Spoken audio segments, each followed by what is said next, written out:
I forget. Is it under education or events? It's under, it isn't just readings. No. And it, so that makes it really interesting, I think, for people who aren't poets or who would like to, who are, but would just like to know a little bit more about poetry. It sounds really fascinating. I think Roger just joined us somewhere. There he is. Roger's here. Hi, Now we Roger. can get the meeting. We can get the meeting Yeah. Oh, started. yep, Now tell Roger's here. about Now that him. Roger's here, Okay. Now that he's you here. got a typo in your name, but you can fix that later. Hey, Marilyn, let's go ahead and get this show on the road. And I want to take a minute. We don't have a huge turnout today as we have in the past, but there's 24 of us here to hear Sarah share some of her wisdom about writing and art and all of that, all of the above. So I am going to turn it over to Marilyn, and you take it away, Marilyn. Oh, okay. That sounds good to me. Well, Sarah, a special welcome to you. As Beth Ann said, we've been waiting a long time for this moment, and we feel very fortunate to have you here. So what did I want to tell you? First of all, I want to thank Beth Ann again for enthusiastically recommending Sarah for this presentation. And that was in 2019, I believe, December of 2019 to be exact. So several things that Beth Ann noted that really got my attention were that she has participated in 4 writing retreats with you, 2 at Point Reyes and 2 at San Francisco State University's Sierra Nevada field campus. And I worked there, by the way, at San Francisco State, that is, for over 5 years. And I never had that opportunity to go to that campus. So yeah, I've heard wonderful things about it. So Beth Ann also mentioned, she described you as those particular workshops and retreats as enormously enriching, adding that the longer retreats were transformative. And she ended all the thing of wonderful things about you by saying that Sarah is a gifted teacher, artist, editor, and writer. So, I mean, right, how many Sarahs are there that can fill all of that? That's pretty wonderful. So Beth Ann specifically said that you led a workshop called Writing the Image, Drawing the Text at the Sitka Center for Art and Ecology. And of course, I thought that would be in Alaska, Sitka, Alaska. And you let me know early on, no, very nicely, of course, but no, this is in Oregon. And I'm an Oregonian. You'd think I knew about that. That could be the source of this could be a source of a presentation today, of course, on the ways visual and verbal expression can stimulate and enrich each other. And so we're all really looking forward to this. I'll just briefly say a few things, drawing from your bio, and where you describe yourself as the author and illustrator of, quote, What I Learned at Bug Camp, Essays on Finding a Home in the World. I love that title. You're a former high school biology teacher, science journalist, and UC Santa Cruz faculty member in writing and environmental studies. Now, I believe you can correct me if this is a little bit dated, but I assume you're working as a freelance editor and independent teacher, right? Your writing retreats and workshops, quote, foster creativity and craft, gentle activism, and awareness of the larger than human world. I love that description. Your work has appeared in a variety of regional and national periodicals and in numerous anthologies. In addition, you've co-edited 2 books in your field and have a current book underway titled The Quiet Activist, How Artists, Dreamers, and Hermits Help Heal the World. Finally, you live near Santa Cruz with your husband, poet Charles Atkinson. So I think I'd like to turn this over to you to give you as much time as you need. And I know we're going to enjoy a wonderful event here today. Thank you so much, Marilyn. What a warm introduction. And thank you to Judy for backing up on the technical aspects of the presentation, making this all so smooth. And thank you so much to Beth Matthews for suggesting this in the first place. It's really a pleasure to learn about the Redwood Writers. I looked you guys up on the web and watched a little intro video about your organization. I'm so impressed at what a lively and vibrant and large organization of writers you are. It must be a very rich writing community you have in Sonoma County. And it's just terrific. I live in Santa Cruz County, which is crazy full of writers also. And boy, it makes such a difference to be surrounded by colleagues and examples of the writing life. So Redwood writers, as we speak, I'm looking out my study window at the second growth redwoods behind my house. I imagine they're about 100 years old now. And I've lived in Wow. this house for 20 years, and I think they've gotten visibly larger since we moved in. But, you know, of course, once upon a time in this area, there were really big redwoods, but those all fell to help rebuild San Francisco after the '06 earthquake and whatnot. Anyway, it's an honor to be here. Right. Our reconceived notion of here in the Zoom era world. So my plan is to just elaborate a little bit on my background as a writer. Marilyn has already given you a pretty good idea about that. And then to show you how I came to bring visual expression into my writing life and talk about how and why working with images is valuable and why I found it useful as someone who's primarily a verbal person. And in the course of that discussion, I will show you a bunch of examples of my illustrated journal pages. I have a bunch of slides to show you. And I just want to say up front that most of them are going to have a combination of images and words on them. And I don't expect you to be reading all the handwritten words on those slides. There isn't time, and that's not really my goal anyway. Mainly what I want to do is give you a sense of how the words and the pictures sort of interact on the page with each other when we get to those kinds of slides. So let's see. And then of course we'll have time for a Q&A. I've got my little watch timer set here, and I'm going to try to watch the time. And I don't think that I will go more than about 45 minutes with this talk to give us plenty of time for a discussion afterwards.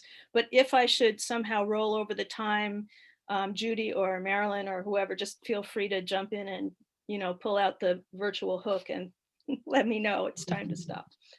So before I start showing slides, just a little bit about my background as a writer. I'm primarily a nonfiction writer. That's how I make meaning in the world, and it's how I communicate with others on the page. I also write poetry from time to time, but I'm not the kind of poet that my husband is. I'm married to a true poet, that is someone who works on poetry pretty much every day. And I don't call myself a poet because although from time to time writing poetry is very important to me, it's not a regular practice, and I feel like a dabbler. My writing life, I think, is really idiosyncratic, and it's still and always evolving, but maybe they all are. I mean, maybe that's sort of the nature of having a writing life. Each one of us has a unique writing life because each of us is a unique person and thinker. So I'm going to start sharing my screen now, and we'll hope that the technology works as well as it did when we tried this earlier. So are you all seeing a slide there? Yes. Uh-huh. Excellent. Good. Okay. So this is just a copy of the screenshot. I, in the early 1980s, attended the wonderful graduate program in science communication at UC Santa Cruz. And it was back then, I think when I was still a graduate student, that I met Beth Matthews. It was a one-year program, which I had the good sense to stretch into 2 years because it's such a wonderful program. And after I completed that program, I spent quite a few years doing freelance journalism, not full-time, but I wrote for a variety of publications, magazines, and newspapers. And one of my favorite gigs as a science writer, slide doesn't want to forward, there we go, was as the question and answer columnist for the science and medicine section of the San Jose Mercury News. I did that for, I don't know, 2-3 years in the mid 80s. I loved this gig, and it's something that wouldn't exist now. This was, of course, pre-Google. Now, if someone wants to know the difference between a crocodile and an alligator, they can bloody well go on to Zoom and plug in a few words, and within seconds they will learn all they want to know, and probably some things that aren't true also. Um, so I'm really grateful that I sort of came of age as a science writer in a day when I could do something like this.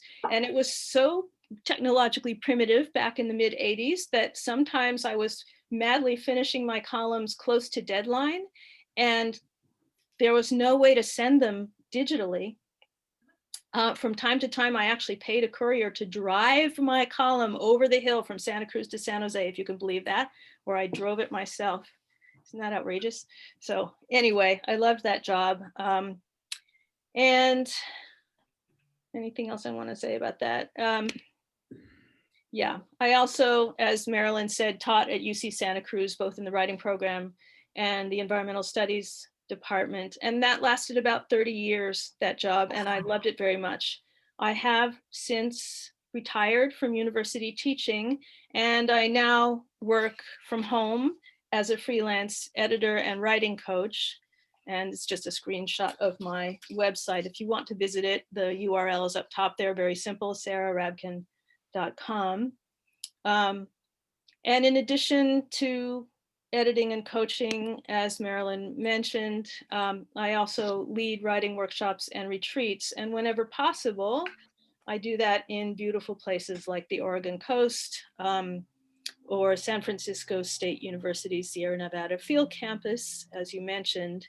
And these two photographs from my website actually are of the place where Beth Matthews has been. Unfortunately, the field campus had to close last summer season because of COVID, and we recently were notified that it won't be open this summer season either. So I've been teaching at that place since the late 1980s, and I miss it like crazy and very much look forward to returning. That's one of my favorite writing retreats, 5 days, right on the banks of the North Yuba River, writing and hanging out together. So also, of course, I write, and this is the book that Judy mentioned, What I Learned at Bug Camp, Essays on Finding a Home in the World. It's a collection of what originally were published and unpublished essays, and some of my columns from various monthly column gigs I had in various publications. And really the pieces in this book were produced over the period of almost 30 years. But it came to a point where I realized that there were certain themes I was striking with this book over and over again, and that there was a sort of unified set of themes that could come together to make a coherent book. And I decided I really wanted to do that. So this book came out of that effort. And it was published by a press that's local to me, Juniper Lake Press, which bears no relationship to my middle name, Juniper. It's a sheerly coincidence. This book, if you're interested in acquiring it, you should be able to find it through your local independent bookseller, which is what I would recommend if possible. Otherwise, it's available on Amazon. I also have essays in a number of anthologies, and 2 of those anthologies were edited by my good friend Tom Fleischner, who is a wonderful, thoughtful, interesting teacher, scientist. And he is currently about to be outgoing director of a wonderful organization called the Natural History Institute. It's based in Prescott, Arizona, but it's a national organization to promote natural history practice and teaching and learning. And this book came out in, I believe, 2017. These are essays about the relationship between our own health as humans and our connection to the larger than human world. And as you can see from some of those names at the bottom of that cover, I am in wonderful company in this book, and I'm very honored to have an essay included there. This is an earlier anthology edited by Tom Fleischner, The Way of Natural History. I'm just going to get a drink of water here. This one is a more sort of general book about what is natural history practice, what's it good for? And again, lots of wonderful contributors to this book. I believe that this book is probably still in print. Nature, Love, Medicine, the one I previously showed you, is certainly in print, but you should be able to track either one down with an online search. Before the meeting officially began, we were talking about the amazing novelist and illustrated Oh. journal keeper, Amy Tan, who wrote the foreword to this recent book from Heyday Books. This was written by a marvelous poet, naturalist, and teacher named Emily Ligren, and the wonderful naturalist teacher, Jack or John Muir Laws. Watch for a forthcoming poetry book from Emily Ligren, by the way. Sometime in the next few months, she's going to be coming out with her first poetry volume, and it's a knockout. This is a book mainly for teachers who want to help other people learn to keep illustrated journals. And I have a page in the book. Again, honored to be in such company. This is an older anthology. Teachers and Writers Collaborative, I think, published it. I have a piece in that one. This is a considerably older book. It's more or less a textbook. Came out from Cambridge University Press some years ago, probably not still in print. And even if it is, it's somewhat outdated now, but an important subject. And this is one of my favorite books to be anthologized in, Storming Heaven's Gate, an anthology of spiritual writings by women. Again, I feel honored to be in company with the various other people who have pieces published in this book. And one of the things I love about it is that cover photograph, which I think would make a fantastic writing prompt. Just wondering what the heck is going on in that magical, odd image. And then this is one of the few places where I've actually had a poem anthologized, and I'm proud to say that I'm anthologized in this one alongside William Shakespeare, which I think is mainly by dint of alphabetical proximity. But anyway, it's fun to be in there with the bard. I have also, in addition to doing writing and editing, had the good fortune to be hired as an oral history interview and editor over the past decade or two. Decades sort of start to shrink after a while. This is a project that came out of the Regional History Project at the University of California, Santa Cruz.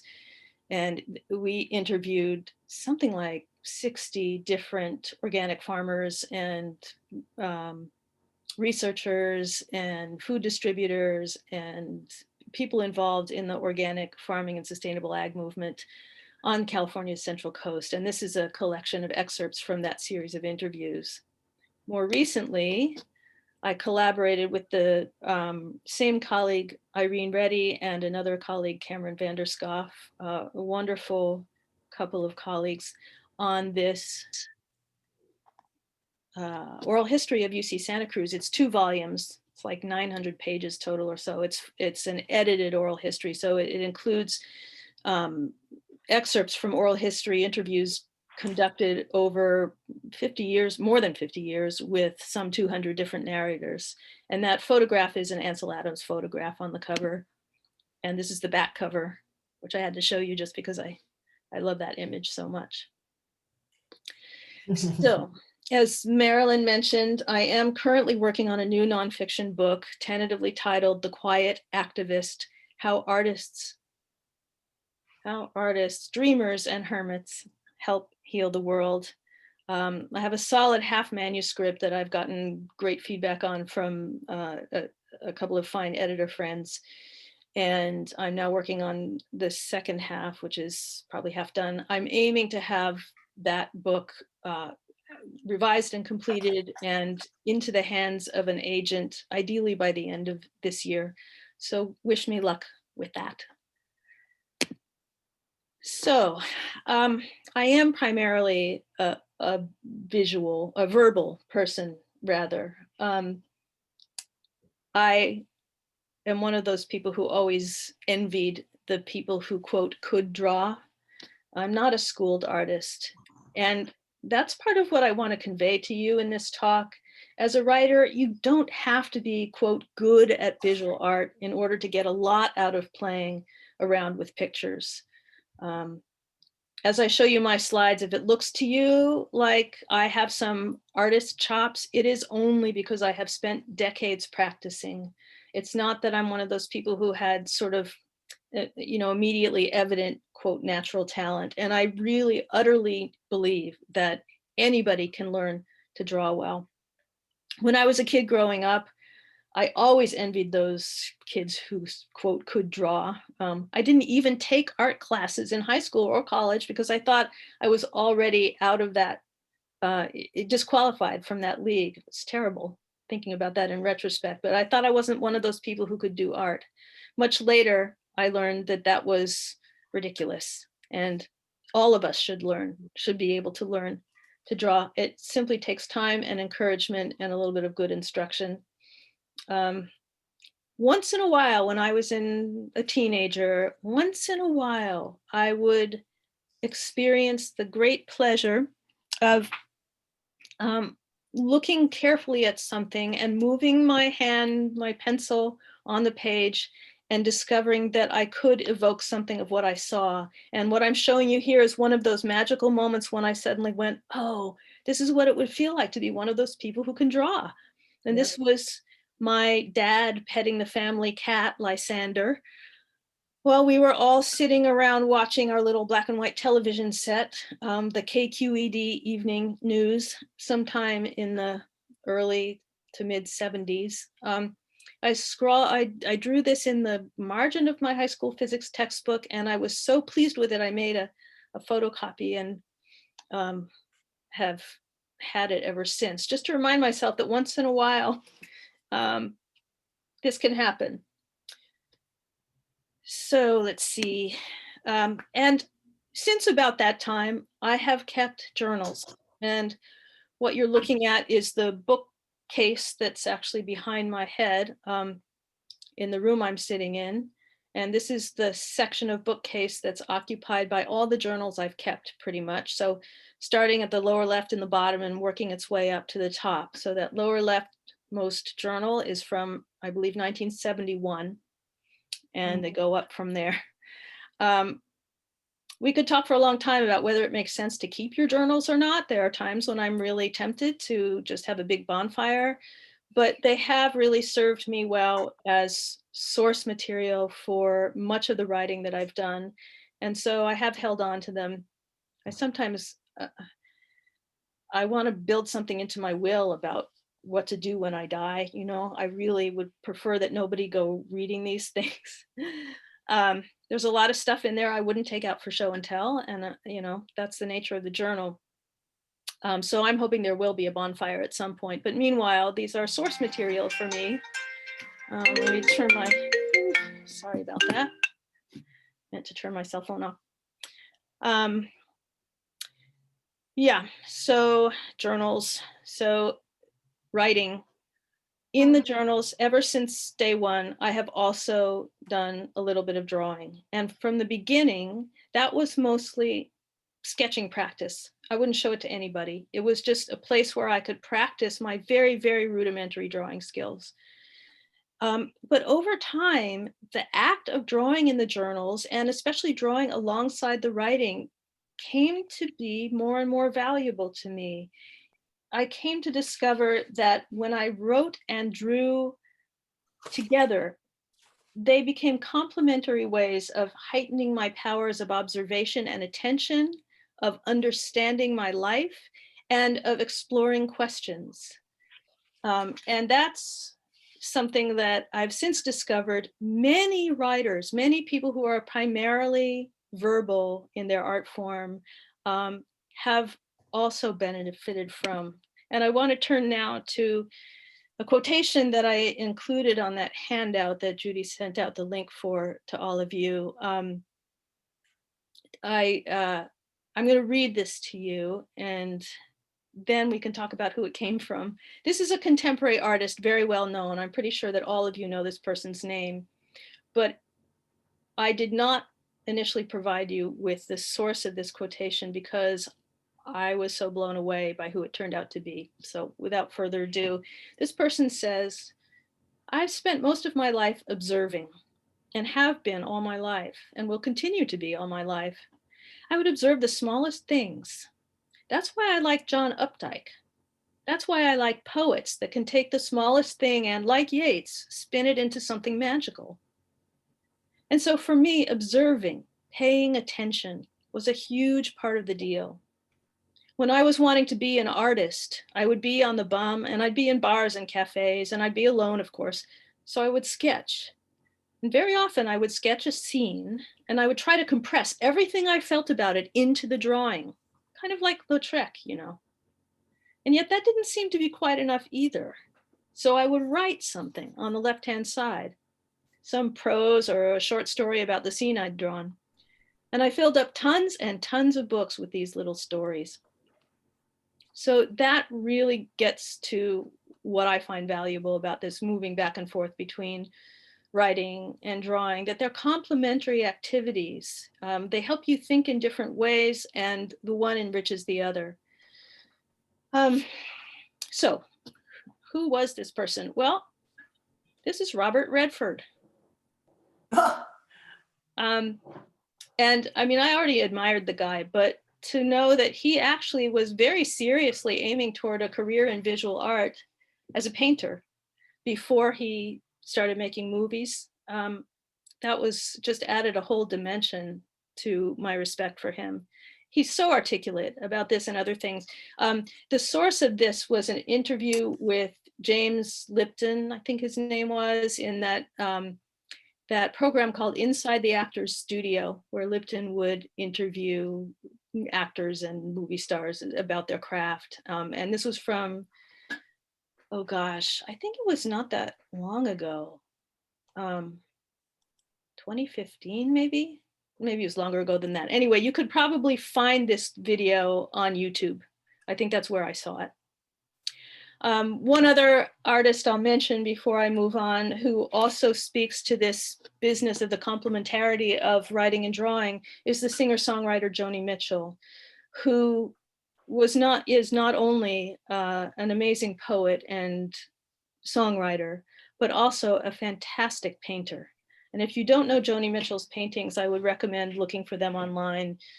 She could easily have had a successful career simply as a visual artist. And it's remarkable to me that she did both that and what she did with music and lyrics. But she used to say that she kept the creative juices going by switching from one mode to the other. So she'd finish recording an album and then she'd go into a painting period. She said, it's really great crop rotation. And I love that way of putting it. You rest the ear a while and you rest the inner mind, she said, because poetry takes a lot of plumbing the depths. I mean, the way I write anyway, she said, it takes a lot of meditation. Without the painting to clear the head, I don't think I could do it. So I took that from a lovely documentary about Joni Mitchell called Woman of Heart and Mind, which you can find your way to online. It's a beautiful documentary, and I love the way she talks about this cross-pollination. For me, much of the work that I do in my illustrated journals is in the service of learning more about the larger than human world. And this whole thing started for me in a college botany class, where we had labs every week where we were looking through dissecting scopes at various close-up examples of plant life, and everything from the life cycles of algae and moss to seed plants, conifers and flowering plants, and how they're put together and how they work. And the professors in this class, which was jointly taught by some wonderful people, frequently reminded us they did not care whether or not we could draw. They only wanted us to be drawing what we saw in order to be able to see it better.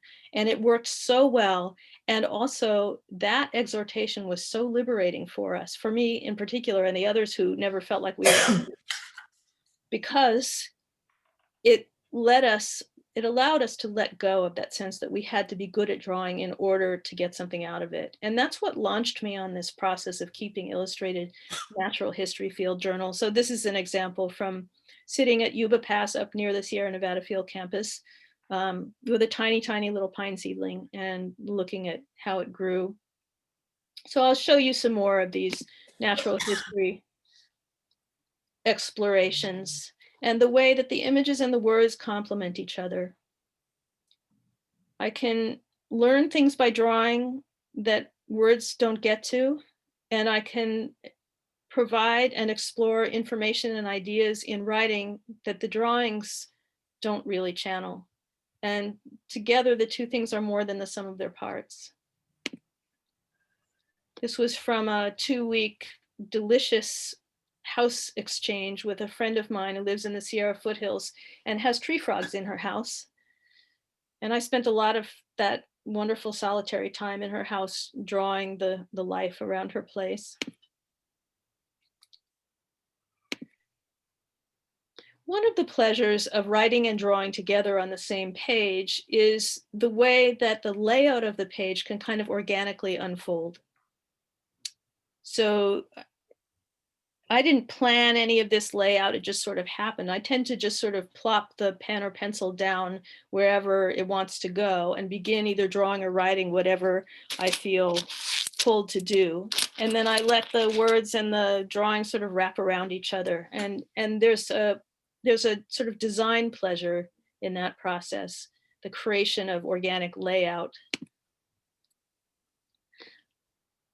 Another pleasure is the way that everything becomes interesting. So I had as much fun drawing this matchbox as I did the wings of this butterfly.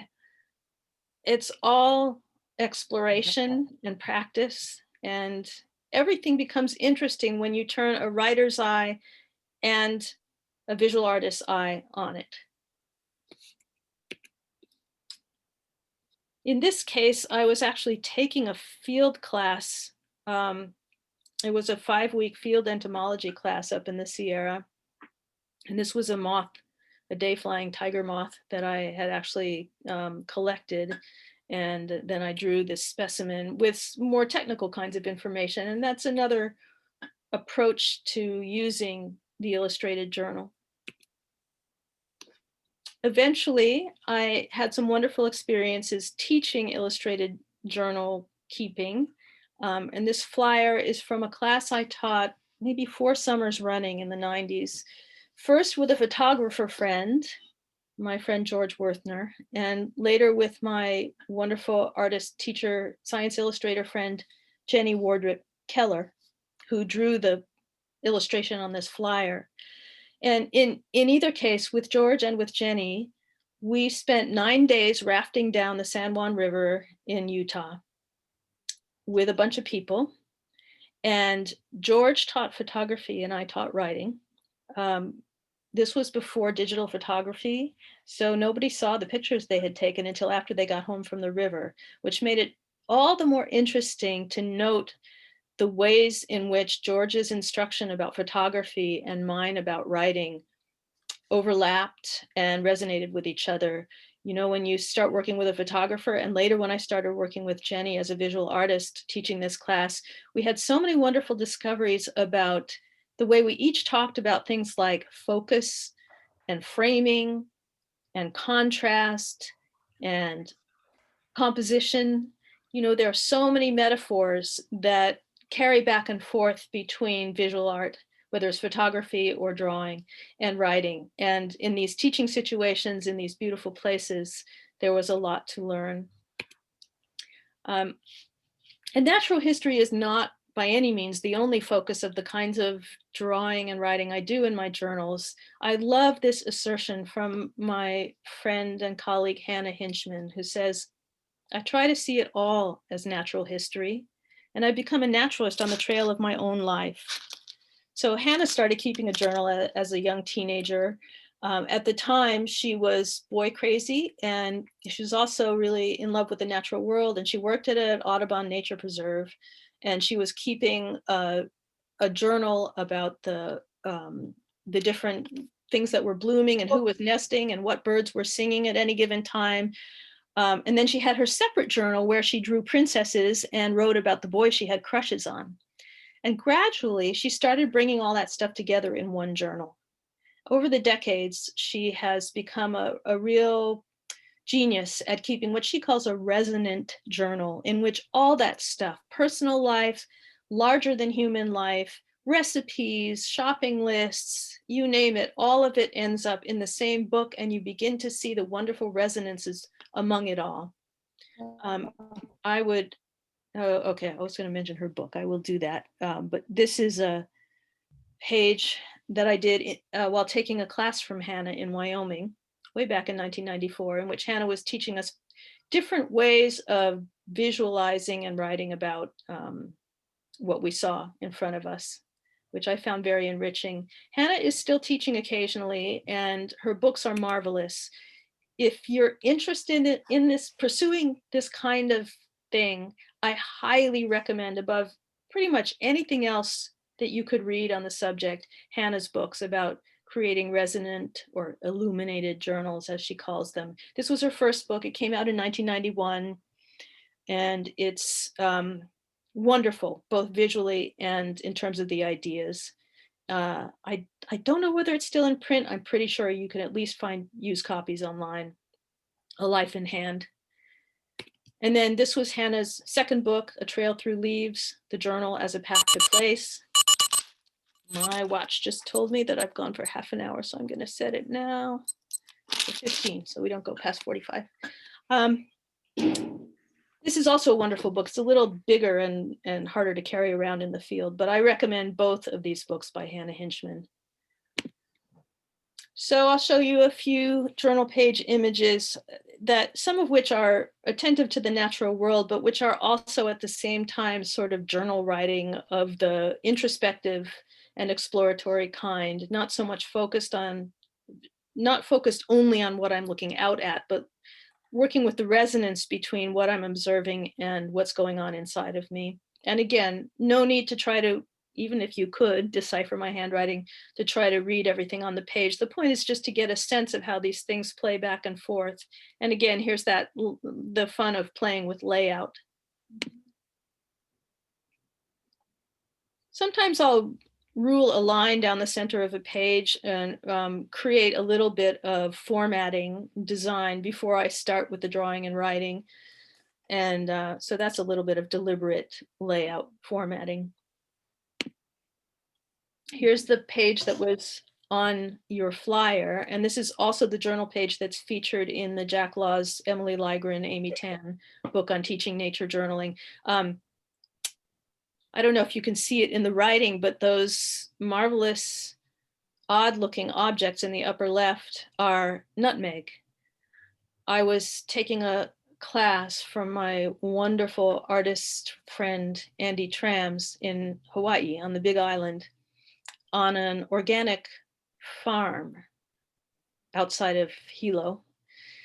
And among the many things they grew on this farm was nutmeg. And I had always heard that nutmeg and mace were related to each other, came from the same plant. I had no idea where or what that meant. It turned out that those shiny, hard little dark colored nuts are the nutmeg part, and the rubbery, lacy encasement around them is mace, which gets dried and powdered to make the spice that we know. But I was so fascinated by those, I had to draw them. But meanwhile, I was overhearing Andy teaching an art class, and I had some stuff going on internally that I felt the need to write about. And I was thinking about the relationships between what I was doing and what Andy was doing. And all of that ended up landing on the journal page. Mm. A lot of these pages seem to be from 1994. And I think the reason, come to think of it, the reason for that is that's the year I took an unpaid leave from my teaching job because I felt the need to sort of re-energize my creative life. And so I did a lot of traveling and I did a lot of journal keeping. And this was visiting a friend in New Mexico who lived near some remarkable petroglyphs, ancient rock art. She took me to this site and I was sketching some of the sites, and this really intriguing looking image of the sort of frog-like creature ended up sort of speaking to me. I was really struggling that year, having a lot of difficult decisions to make and just a lot of trying to find my way into the next part of my life. And one of the things that can happen when you're working back and forth between images and writing is that the process of drawing shifts, I think it shifts your brain waves, it shifts the way you're thinking. And that happened in this moment. And I ended up actually having a bit of an epiphany thanks to this frog that let me draw it or whatever this thing was. So that's why I still have fond feelings about that page of my journal. This is a more recent journal entry where I was again struggling with another life issue. And it came out as this drawing of this serpent in addition to the words, and the process of doing the writing that I did, copying the quotes I was copying, making that sketch all helped sort of further my resolution of the conflicts that I was wrestling with. And I should probably say at this point that it may sound like I'm talking about a lot of very personal, introspective, internal kinds of, throw it all out there, splat it out on the page in order to further your own personal growth kind of writing. And that's true to some extent. And I guess it, raises the question of, so how is this related to publishable writing, or the kinds of writing we would take out for show and tell, the more shaped and crafted writing? And for me, it has everything to do with that. I can't do the latter if I don't do the former. This is sort of the grist for the mill. This is the raw material, and it's where I start finding my way to the questions that matter most to me, which is what feeds my essay writing. Similarly here, and now we're looking at an image that did not come from my looking out into the wider world, although there was a comet abroad at that time. So I was thinking about comets, but I was also thinking about an unresolved issue in my life and how much that issue made me think about the tail of a comet, and how when you look at it in the sky, it's hard to tell where it ends because it just sort of gradually dissipates, like so many other things in the natural world. And somehow expressing this conundrum I was facing, or this pain I was dealing with, in terms of a visual image, and then writing about it as a koan, was enormously useful and produced some insights that went on to feed a piece of writing. Similarly here, wrestling with similar conundrums that same year, 1994. And they came to me as sort of quilt pattern images. I was thinking a lot about feminine and masculine energy in this culture, and what's valued and what's not, and where I wanted to fall on that spectrum between the soft, warm, embracing, and the hard and spiky, not to put too fine a point on it or oversimplify it. But that's what that journal page was about. On a completely other front, sometimes I use my journal to figure out how to do stuff, or to figure out technical things or processes. This was at a restaurant table in Costa Rica when I was traveling. The restaurant put these beautiful little garnishes on our plates that were sort of bird-like creatures made out of very, very thin slices of carrot. And I was so intrigued by it, I had to figure out how they made it. So I took it apart. It turned out to be pretty simple, with a few razor cuts in the carrot, but I couldn't have figured it out without the help of this drawing and writing process. Similarly here, I had walked to a Tibetan Buddhist temple that's not far from where I live in SoCal, California. And I love the Tibetan art of painting on the outsides of temples. And I sat down next to one little detail of this elaborate temple painting, which was still in process. And I took out my little colored pencils and I drew this to try to get a hang of how the artist did it. I was there for a long time. It was very quiet, so quiet that a bunch of wild turkeys approached me while I was working. And then toward the end of my time drawing, suddenly a young man appeared climbing down the scaffolding from the top of the temple. He was a young Tibetan temple painter who had actually been working on painting the upper floor of this temple. And he'd been so quiet, I hadn't even heard him. That's the kind of magical thing can happen when you're working in a journal like this, totally absorbed. I like to take my journal to museums. You know how overwhelming it can be at a museum with so many different things to pay attention to, and having the journal helps me choose one thing to look at, pay attention, and really learn something from it. And I probably end up seeing fewer items than I would without the journal, but I get more out of it. This was at the Pencil Museum, believe it or not, the Wrexham Cumberland Pencil Museum, which is in the Lake District in England. And this little item was really amazing. So these were pencils that the RAF, I believe, dropped on prisoner of war camps during World War II, where British soldiers were imprisoned. And they dropped these things that looked just like pencils on the outside, but inside there were silk maps rolled up of the vicinity around the camp, and a little compass in the ferrule of the pencil. And if you got one of these pencils, if you managed to put your hands on one and discovered what it was, you might actually be able to follow the map and escape from the prisoner of war camp. I don't know if they ever actually successfully worked, but the whole thing fascinated me.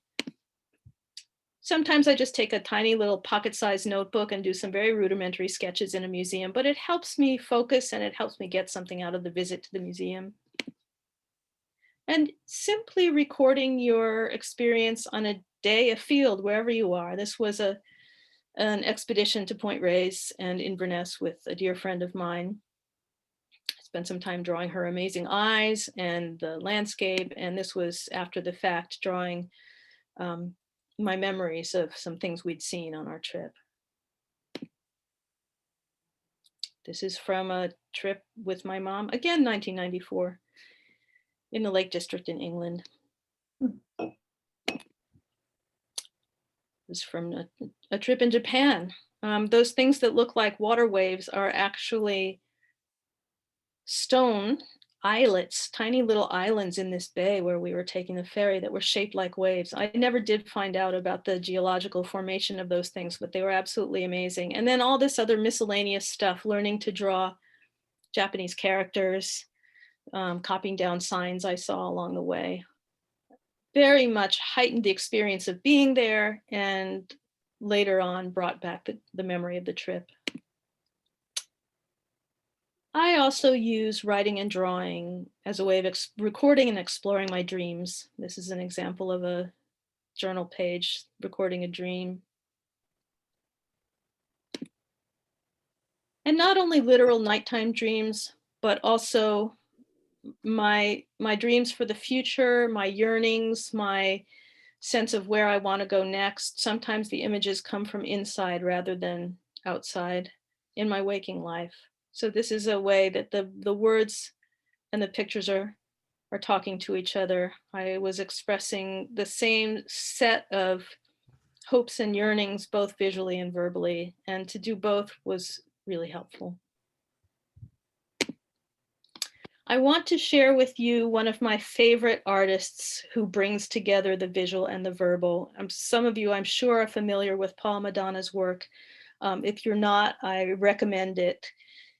He had for some years, and may still have, I don't know, maybe someone can tell me, a feature in the San Francisco Chronicle. I think they called it a comic, but it really was, that name doesn't quite do it justice. So his style was to wander around San Francisco and later other places, making these amazing pen and ink sketches, line and wash sketches of the city.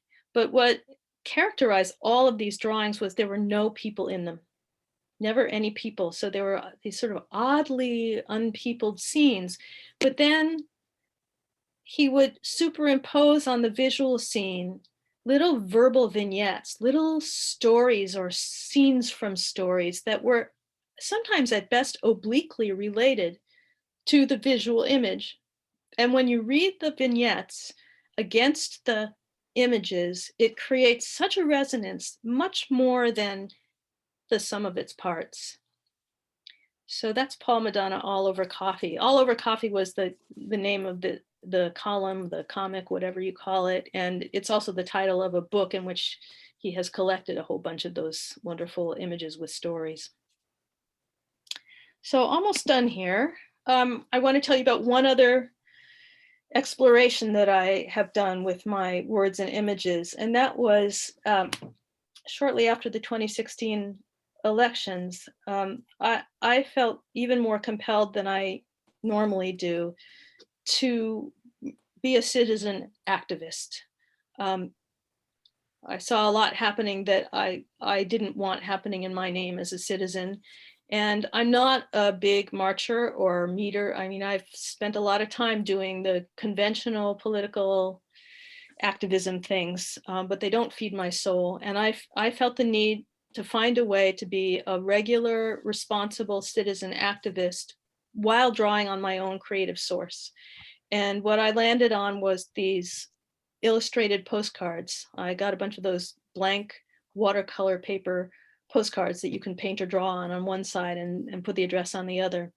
And I combined an image and a message on each one. I did this partly because I had learned that, at least when you're writing to Congress, all physical mail that you send to Congress gets scanned and forwarded digitally to the target offices. So if you want both an image and a message to be forwarded to the congressional staff you're aiming at, you really have to put them together because you don't know if they're going to scan both sides of your postcard. So I did a bunch of these political postcards about issues that were especially bothering me. You know, every day I would get literally hundreds of emails about dire things that were happening, threatening civil liberties and safety and environmental health and racial justice, you name it. And this was my way of feeling like I could sustainably engage as an activist. That's 45 minutes. I'm gonna wrap up here. One or two more examples of these political postcards. No need to read all the text, but you get the idea.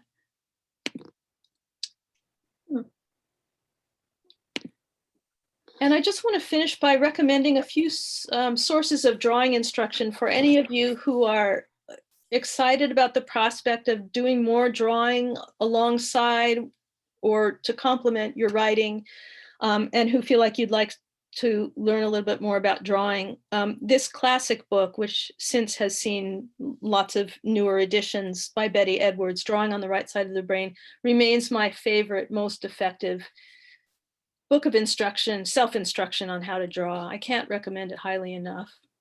I think probably very easy to find inexpensive used copies online. This is a more recent book by Betty Edwards. And she also has a book about color, which I have dabbled in, but I don't know it very well. In addition to Betty Edwards's books, I would recommend this funny book. If you look closely, you might recognize the name of one of the two authors, Thomas Kinkade. That is the Thomas Kinkade who eventually became an international franchise, turning out untold millions of paintings of quaint little cottages in the woods with illuminated windows and elves in the vicinity and so forth. But before all that, he created this wonderful book with his colleague James Gurney, which I have found very, very useful. And then this one, Sketch, The Non-Artist's Guide to Inspiration, Technique, and Drawing Daily Life. The Non-Artist's Guide, very friendly book, very effective, wonderful examples by someone named France Belleville Van Stone. Very cosmopolitan name. So Sketch exclamation point will get you to that one. I want to finish with this quotation from Hannah Hinchman. Everyone should learn to draw competently with a sense of play and invention, if only to honor the fact that it's one of the first instinctive gestures we make to appease the appetite for beauty. If everyone acknowledged that hunger and gained a whole selection of ways to satisfy it, a different culture would emerge. Mm. And finally, there's my email address. I welcome correspondence from any of you who'd like to be in touch. You can also contact me through my webpage, but this is probably the most direct way to do it. So feel free to be in touch anytime. I'd love to hear from you. I'm going to stop sharing my screen. Rabkins. srabkin57@gmail.com. So that was a whirlwind. Thank you, Sarah. That Oh, was- thank you. Oh, It's really interesting, really inspiring. thank you. And I'd love to hear your questions or observations. I was looking on the chat. I'll- Comments. Can we, include can love we the ask, creative it? layouts. Can we say something or do we have to be called on? go for You it. go ahead and then Jump Beth Ann, I in, see you Linda. have your hand up too. So Linda, do you want to start? I just wanted to Where say are you? thank you very much, Sarah, and I enjoyed it very much. And I also want to say that when I first started to do any art at all, I read the Betty Edwards Drawing on the Right Side of the Brain, and it gave me such courage. It really did. The way that she lays it out, she has a way of letting you know that you can do this. So Yes, thank you. indeed. Thank Thanks you. for that endorsement. Yeah. Beth Ann, did you raised your hand? Yeah, well, Sarah, I loved going on that journey through your exploration, and it reminded me, I grew up drawing. My mom was an artist, and we always had tons of paper, and that I've sort of lapsed in that. And then the other place where it really resonated with me is over the years as a scientist in the field, I kept a journal. And I often had that conflict of, okay, I'm supposed to be recording the harbor seal behavior, but I'm having an emotional moment. And I started giving myself permission. I kept them on facing pages. But I also, when I go back to those journals, occasionally would draw a sketch. And no matter how bad it was, having done that took me much more specifically back to the moment. I remember one time anyway, I won't go into details, but just watching a dramatic moment, some harbor seal, being eaten by a stellar sea lion is what I'm thinking of, and I sketched it. Wow. And it's almost like it turns on a video of the moment when you try to draw it. So thank you for the reminder that I need to reinvigorate that practice. Oh, good. I'm so glad. I mean, if nothing else, I hope this encourages all of you to try playing around more with visual art. I love too your emphasis on observation, because we always observe, and as writers we have to be observant, but bringing all these things to the forefront I think is really exciting. Corleen, did you have your hand Yes, up? I want to say something. I'm an art therapist. Oh. And so I've come across many people who say I can't draw. And that's always disturbed me, because children, if they're not inhibited, if they're not said, what is that? Oh, is that a tree? May not be a tree, already. So in things like competent, when I hear the word competent art, when I hear draw well, I feel that kind of limits, it's intimidating. And so what I would like to suggest is that we reframe that and say just mark making. Think of the child that's just making marks Yes. without judgment. Yes. Have these judgments about what is good art and bad art. Yeah. And I'm just seeing all of us here and the joy of making marks on paper and not be intimidated that it's supposed to look like what you saw. I love what you're doing, but I'm also have this personal passion that everybody can make marks on paper. And we limit ourselves when we think it's not good enough or it didn't look like it. So that's one thing. The other thing, if I may, is your images. In your workshops, do you create an image and then do a free write about it, that it isn't so much focused on the natural world, but on what does this evoke in me? Yeah. Do you do that in your workshops? Yeah. So I'll address that question. Then I'd like to say something about the first thing you said, which I think is so important, and I really appreciate your articulating that. In this writing the image, drawing the text workshop, we just play with all different manner of ways of jumping the fence between the visual and the verbal, so that people are drawing smells and describing colors, and it's pretty freewheeling, and it goes in all different kinds of directions. So it's not at all rigid, and it just opens up all different kinds of perceptual alleyways. And in terms of what you said about reframing the language around making marks, I think that's so important, and I really appreciate the comment. I have an essay, in fact, called Making Marks that's largely about that. And I just, your comment made me think about an anecdote I've never forgotten from a wonderful printmaker friend of mine, Stephen McMillan, who does gorgeous aquatint etchings of the larger than human world. But when he was a little kid, his dad was a Manhattan Project scientist, Nobel Prize winning chemist, I think he was. And Steve grew up in El Cerrito, California, and they would be visited by the likes of Ansel Adams and J. Robert Oppenheimer. J. Robert Oppenheimer dropped by the house one day, and Steve was a kid, I don't know, maybe in the single digits, and they lived in the El Cerrito Hills looking out over the San Francisco Bay Area, had this marvelous view from up there, and he was drawing this. I've seen the sketch, you know, it was very recognizable sketch of what he could see out the window, out over the bay, Angel Island, Mount Tamalpais, the Golden Gate Bridge. And Oppenheimer looked over Steve's shoulder, and Steve said he's always remembered, he didn't say that sort of patronizing and limiting thing that adults, we tend to sort of in a knee-jerk way say to kids, oh, that's so good. He didn't make a value judgment at all. He said something like, that's interesting. You know, the vegetation on Angel Island in your sketch looks kind of like spinach. And so it was a qualitative comment and not an assessing comment. And Steve said he always remembered that because little kid Steve looked at his drawing and he thought, oh yeah, you're right. And actually I don't want it to look like spinach. And I know what I could do to make it look different.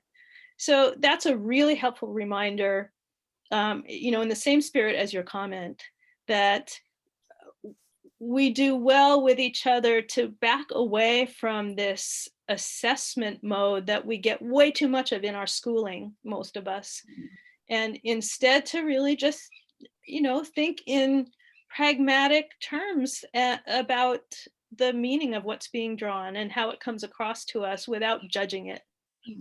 Thank you. Wendy, did you have a question? Well, I just want to thank you so much for your Oops, we've lost you. Frozen. Yeah, You're frozen? I'm so sorry, you're frozen, Wendy. maybe she can get back on in a minute. Okay. I here? Marilyn? We're back. Wendy Yeah. is back. Do you want to try again, Wendy? Yeah, I think she's frozen again. Maybe if you can hear us, Wendy, maybe you can type your question in the chat. she could also I turn just off her video and we could hear her. Oh, okay. It Oh, saves sorry. bandwidth sometimes. Yeah, oh, Okay, okay. Okay, so I wrote a book called The Flood, and I did the illustrations for it. And I am an artist, you know, I can draw a nude and all that. But these were illustrations from my imagination, and they weren't, quote, good. They weren't good enough. And I decided I have to do these illustrations, number one, because a child looking at them is not going to do that. They're going to say, oh my God, she's falling out of the boat. And so I did go ahead, and I think everybody, the book is selling very nicely in England and in America. The kids absolutely love it. And I think the illustrations are fine, you know, they're not, you know, great art, anything like Whoop, lost you. Well, I think still we got the gist of it. Yeah. Yeah. We lost some of that at the very end, Wendy, but yeah, that's really great though about your book. I love that. Marilyn, can you call So on there Linda was real someone quick? else who, Linda Oh, go ahead. Hartman, before she's got to go. Can you call on Linda? yeah, where is Linda? Let's see. I'm right here. Oh, Go there for you it, are. Linda. Hi, Yeah, Linda. sorry, I was just about to drop off. I just wanted to say that I encourage everybody to journal. I'm a big journaler, even if you don't journal every day, if you just journal when you feel like it, just always have paper in your bag or your purse or your pocket so that when it strikes you, you can jot things down and draw. And that book that you mentioned, drawing on the left side of your brain, Right side of the brain. there's an exercise in there that I took with me up to the Russian River one time.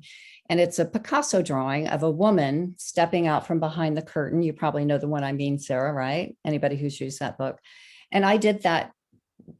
They encourage you to just take any picture really, but there's one in there where you just take it and you turn it upside down and you draw it. So you don't really realize the lines that you're drawing. And you can draw. You find out you can draw. You just follow the lines. You're working with a different part of your brain, and it's so much fun. And Yes. just little things like that that this book teaches you are so great. Yes. And Joni Mitchell, biggest fan. Oh yeah, there you go. There you go. Exactly. Yeah, exactly. Ah, that's the one. Anyway, bravo. This was excellent. I think I learned so much from you. Even though I'm a big drawer with my journals, I still learned so much from you, Sarah. Thank you. Thank you, Linda. Thank Thank you all you. for having me. That was just brilliant. Brilliant, brilliant. I agree. Thank you. I'm so sorry I have to go. Well, thank you. Yeah, thank you. Thank you. Do we, Thank you for having me. I was hoping to read a few of these comments for Sarah.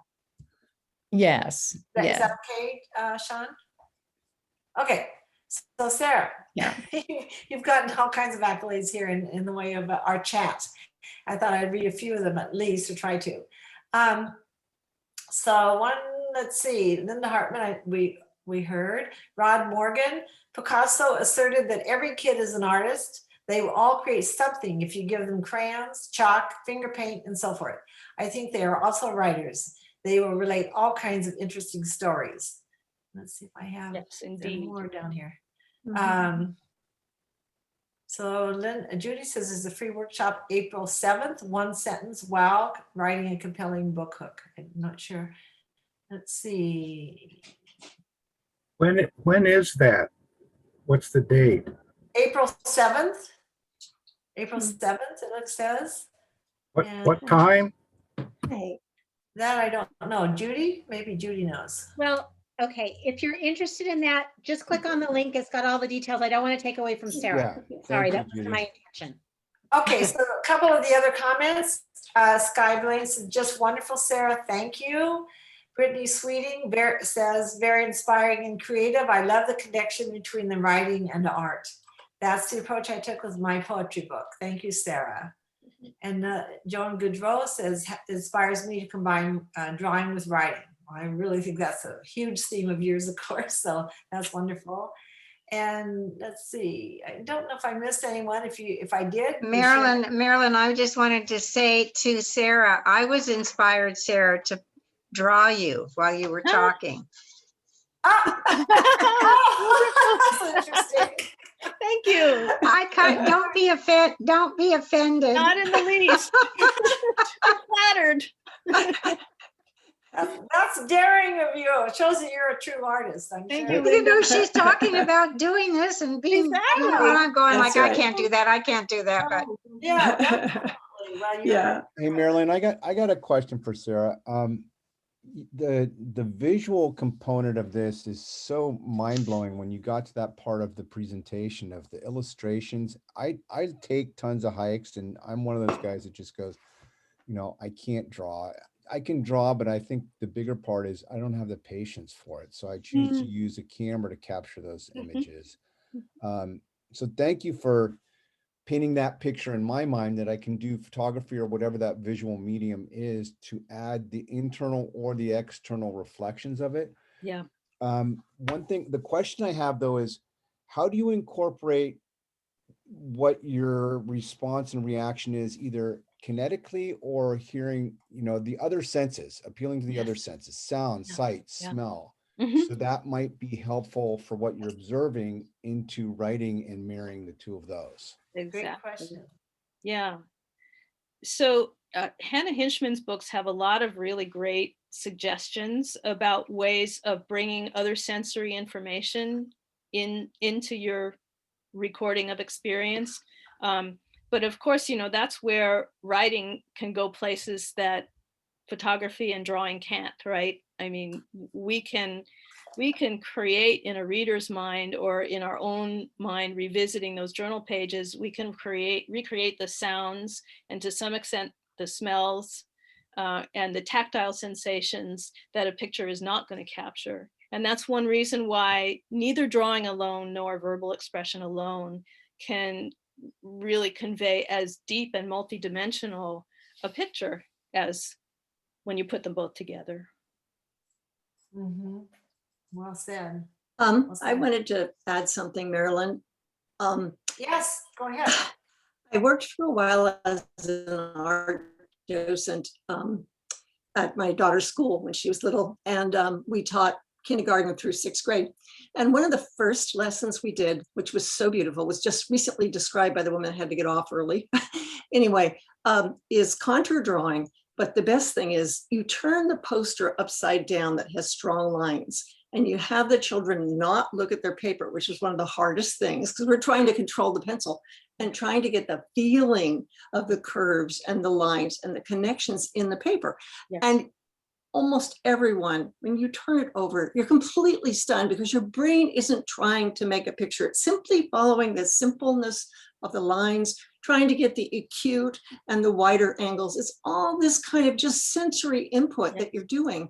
Exactly. And children and adults are usually just, as someone described, shocked. And it's a great medium to begin to sort of teach how to make marks on the page without being invested in your product. It's that process thing that we mostly try to skip so we can get good at something, right? Yeah. And this is our culture, get good at it, right? Right. So I'm wondering, do you incorporate contour drawing? It looks like you did in your journals when you teach your workshops.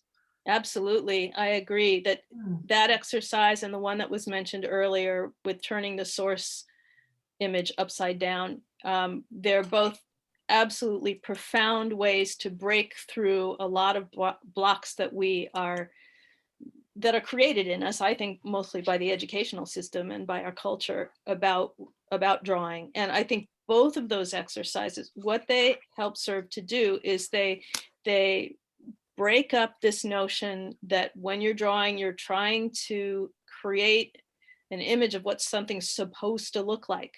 Because we have these stereotypes in our minds of, oh, show me how to draw a cat. A good cat, right? Like, right? It's like 2 ears and it has to look like a cat. Right.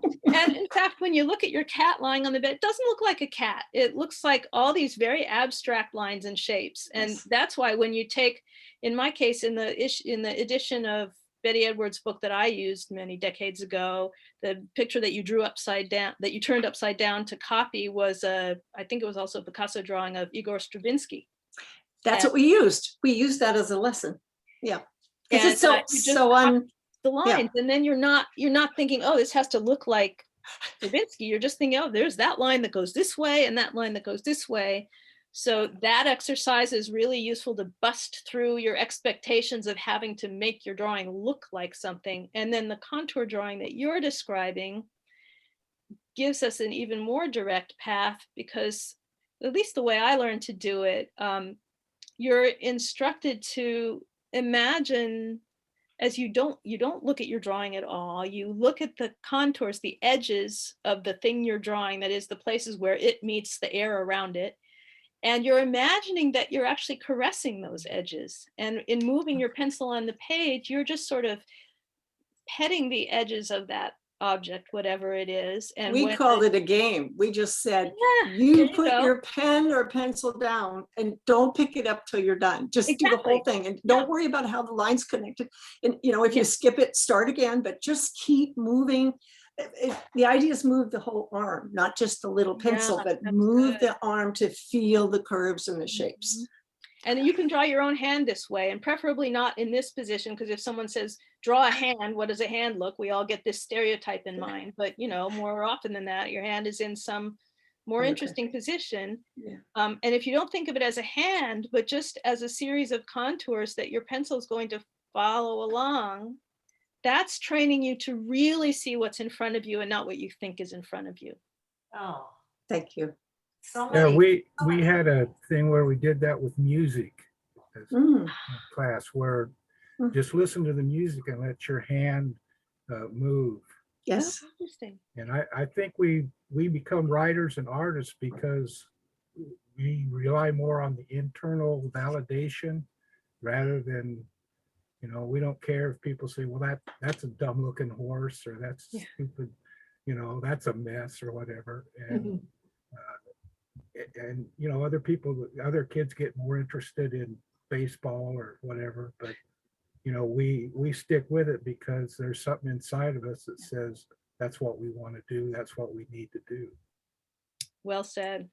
Well, I Let's give- think we probably should, you wrap it up, but before we do that, I want to be sure we all give you a special applause for giving such a wonderful presentation, Sarah. Thank Yay. you. Thank you all for your Oh my God, attentiveness and very your inspiring. interest. Yeah, I This learned has so been- much myself. I'm sure everybody did. I could tell. Yeah, Well, thank you. Thank you, Marilyn. Thank- Thank you all. It's been a pleasure. So great to see you right on Yes, Thank you so much. WRITE, right? Yeah, on. right. WRITE. Right on. Indeed. Thank All right. Speaking Bye-bye. of writing on, there's a couple things. We got a handful of announcements, but I want, while we're all still here, Marilyn, do you want to go ahead and let people know briefly who's coming up next month and into May? Sure, sure. So in April 17th, note the date. Our next speaker will be Phyllis Meshalom, who is the Sonoma County Poet Laureate, and she'll be talking about writing our way out of our crises. So it's interesting Oh. how sort of that we have a sort of a natural shift going here, I think, in terms of the themes of our speakers. And maybe I think that might be very appropriate, all, you know, considering all things going on in the external world now and certainly in ourselves. So Phyllis will be discussing her history and techniques as a writer, as well as her approach to teaching with California poets in the schools. She will share a few poems about the project she is undertaking as the Sonoma County Poet Laureate. And one of these projects is to create a county-wide anthology. The themes will address our ongoing crises. So I think that's going to be, I know it's going to be a really interesting presentation. And it's certainly, we've planned her presentation, Phyllis's presentation for April, because of course it is National Poetry Month, right? Yay. Linda, I know you're. Yes. read it, And you're let's gonna let's talk use that as a about- segue to go in. Just so everybody knows, the website's being updated. So we're gonna try and have the next couple months of speakers out at least in a section so you know who's coming up. So you can Great. plan accordingly. You may not be able to register immediately, but as that happens and we get it tiled in, one of my clients from work, who's just a dynamic and energetic speaker, is actually speaking in May about Roots of Peace. Look for more information on that. But as a segue, Linda, it's your show. Where are you? I don't see you on screen. We've got Okay, I'm here. 3 poetry Yeah. things to talk about. Okay, all right. First of all, let me talk about our poetry anthology, which is out now and you can buy it. And there's going to be a launch, and the launch is going to be Zoom on May 16th at 1:00. But if you're a poet and you want to be a reader, if your poem is in the book, you need to get a hold of Les Bernstein. You can't go on and register just yet because Joel hasn't had time to get the registration set up. But you can certainly let Les know that you would like to read. And so thank you all, you poets. The book is gorgeous, and I can't wait for you all to get it and to read it. It's really an accomplishment. And of course, Fran and Claggett and Les, this is their, I think, Fran's 5th book with us. It's Les's 4th. I mean, they're doing a poetry anthology every year, which has just been wonderful for the club. The second thing is we're having a poetry contest, and you can send in 3 poems. This is on the website, and the deadline is April 15th. And, you know, do a poem and send it in. Oh my gosh, it's going to be so fun. And so don't miss the opportunity. You don't have to send 3 in. You can send 1 or 2 or 3. The other thing is the Writer's Circle. March 27th is our next Writer's Circle, and I'm pretty filled up, but that's okay. Why don't you, if you aren't on the list already and you would like to read, send me an email, because you know people do drop out. So then we would have some more room. So don't hesitate to get a hold of me if you want to be part of that. Okay, that's March 27th at 10:00.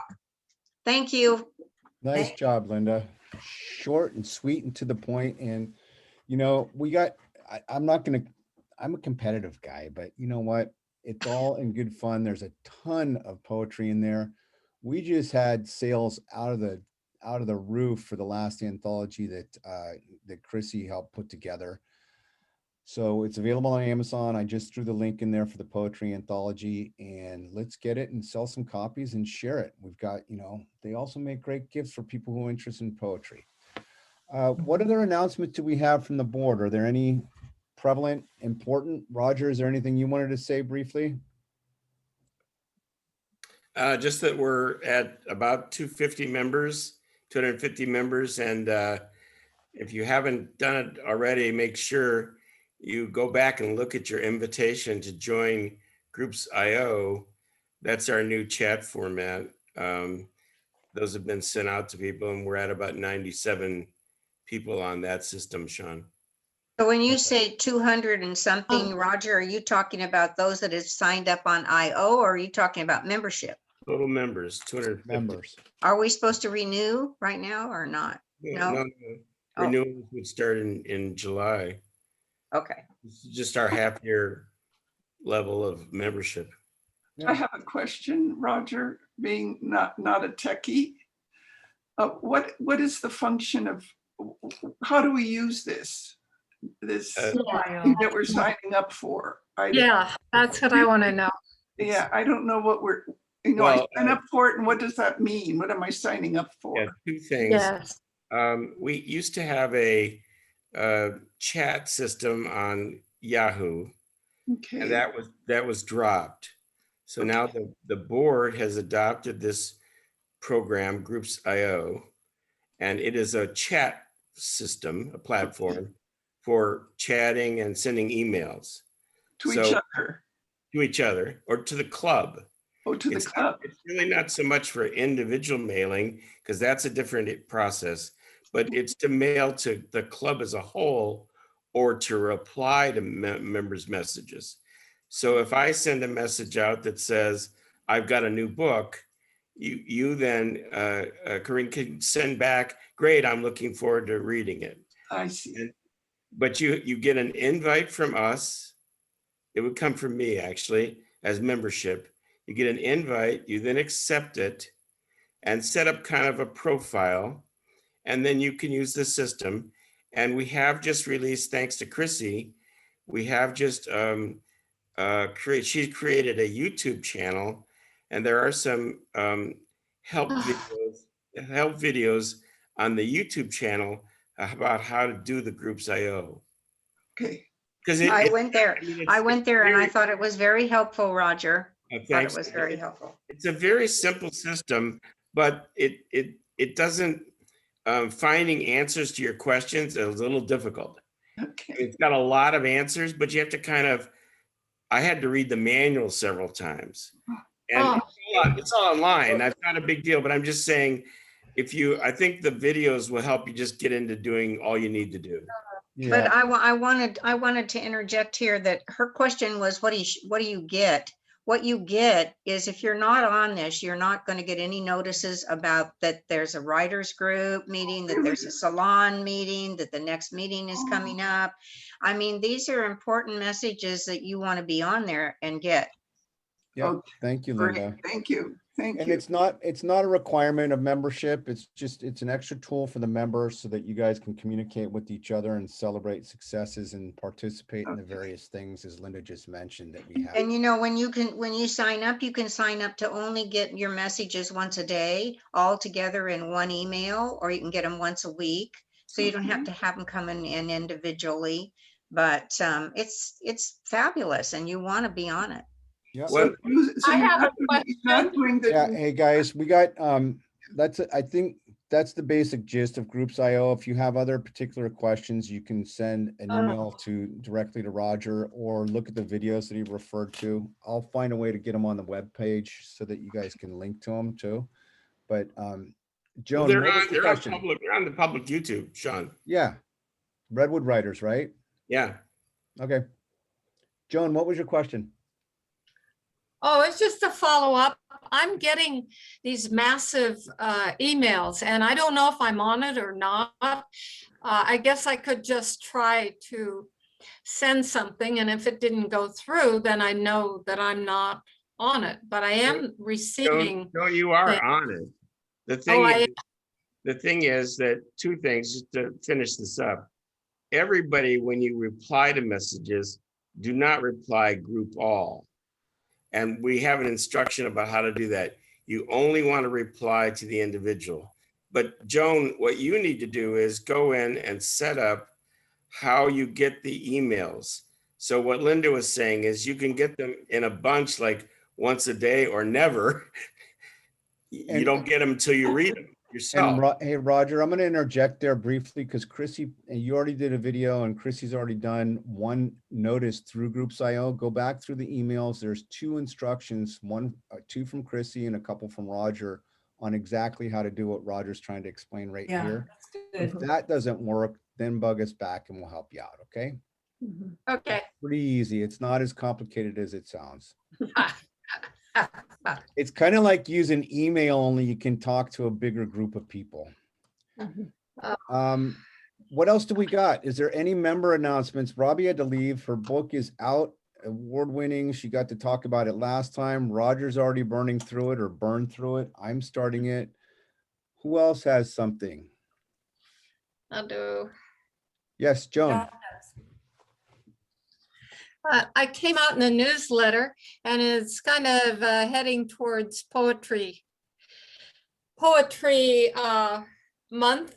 It's my new poetry book and it's called Where to Next. I don't know if you can see it. Oh, you can't see it. Oh, I have to put it closer. There you go. Yeah, but there it is. And like I said, it was in this month's newsletter, just in time for Poetry Month. Fabulous. Congratulations. That's great. Yeah, congrats. I don't want to make sure I'm not missing anybody. I got everybody on my screen. I don't see anybody waving their hand, and so. Well, I think I already said about my poetry thing with Fran Claggett, right? On April 2nd April 2nd. at 11 o'clock. Come join us. We talk about poetry. And then if you guys want, whatever Judy posted in chat, there is another workshop coming up. Do you want to mention anything else about that, Judy, under member announcements, or? Sure, if it's okay. Yeah, we got a minute. Okay.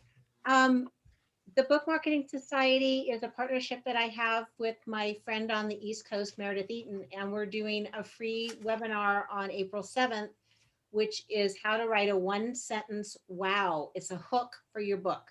So it's not a synopsis, but it's what would get people to go, tell me more about it. And it's something that everybody should be able to do. You shouldn't need to take a half an hour to explain the book. So if you're interested in joining us for that, you can either go to Book Marketing Society. I'm sorry. Go to the link in the chat or email me directly, Judy b@bookmarketingmentor.com. Thank you, Judy. Great. Sean, could I say something? It's Deborah. Yeah. Hi. On Instagram, I've been having a lot of fun because I've met so many writers and readers, and I mean, it's just amazing.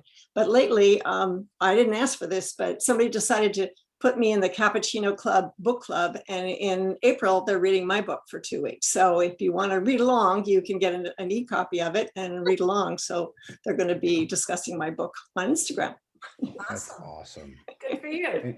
And before I forget, Deborah and I are putting it together with Chrissy's help and the rest of the communications team, but Deborah is going to restart author support groups. So we're putting together the details with the links to be continued. That's my homework for tomorrow, or Monday or Tuesday, so that you guys can have access. So go back to the website and look for some kind of communication, either through Constant Contact or Groups.io, on how to participate and share on that. Thank you. And I'll be putting something in the group chat to remind people that it's still cooking and is coming up soon. That when we decide on the exact date, then we'll announce the first and then continuing monthly author support groups. Great. Perfect. And we've established, Deborah, that it's going to be the first Saturday of the month between 3 and 4, I think you said, right? Yeah. Yeah. All right. Awesome. Hey, great meeting, everybody. And the room's going to stay open for a little bit. I'm going to step away, but if you want to sit and chit chat with each other, feel free. I'm the host, so I can't turn it off, but have a great Saturday. It's sunny out. We don't have rain, and that's where I'm going to go. I'm going to sit out in the sun and read Robbie's book. Thank you, everybody. Yeah, thank you, Judy, Thank for you. all your work on this. Thank you, Sean. Thank you, Thank you all. Marilyn. I gotta go and Thank be you, in my Sean. Thank you, garden. Marilyn. Yeah, bye. Yeah. Bye, Chrissy. Bye, Chrissy. Okay. I have one question, Judy. Oh, yes. From Linda, she said that, get on this new group thing. But does that mean that the newsletter is No, not they're coming separate. anymore? They're separart things. Okay, so you can still, Replaces the member group that used to be hosted on Yahoo. okay, So Group.io does that. Newsletter is separate. The newsletter will still go out. Member announcements can go in both places, but this is a way for you to talk member to member. yeah, okay. I thought maybe I wouldn't be able to get any information if Oh, I didn't get no, on. no, no. You're going to Okay. still be getting the emails because just like you got the invitation today to attend, and Roger sends things, I send things, Chrissy sent things. So Thank you. that's separate. Thank you. This was I really enjoyed this. Oh, it's very rich. Up my alley. Thank Oh, you. obviously, that is so cool. Thank Yeah, you. Thank you. Okay, bye-bye till the next. Okay, I'm gonna take off as well because I have been on Zoom since 8 this morning. Bye. Oh, God. Marketing Society.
Jesus Christ.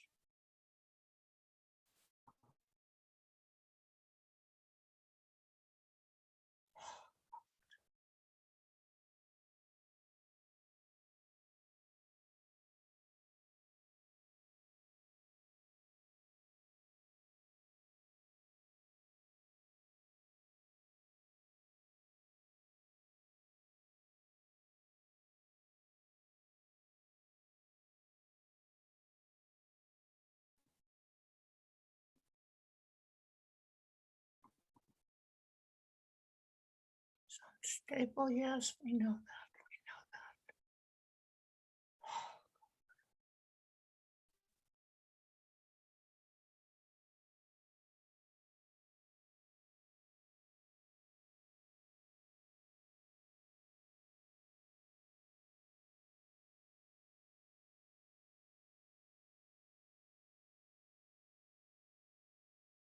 Shit.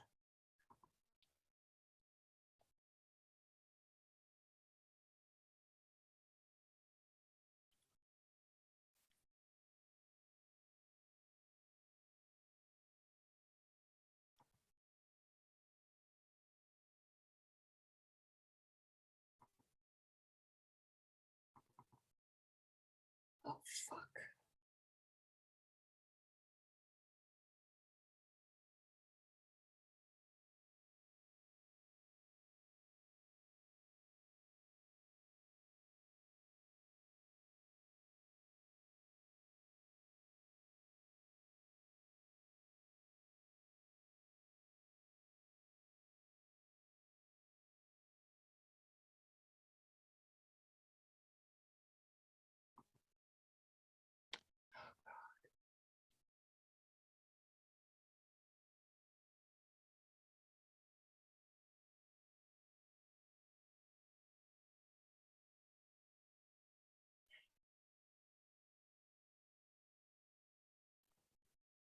Oh, for Christ's sake.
Okay. All right.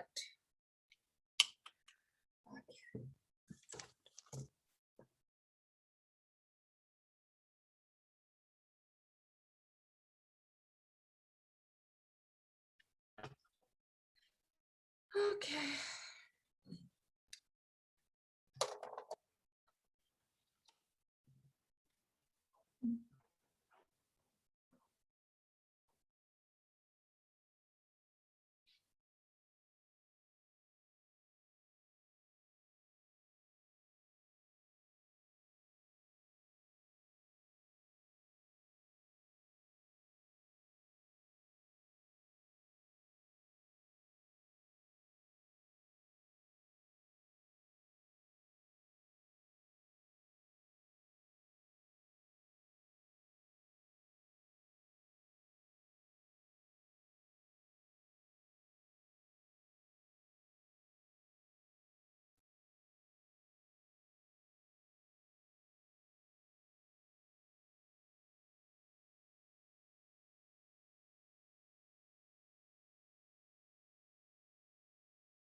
Oh, yeah.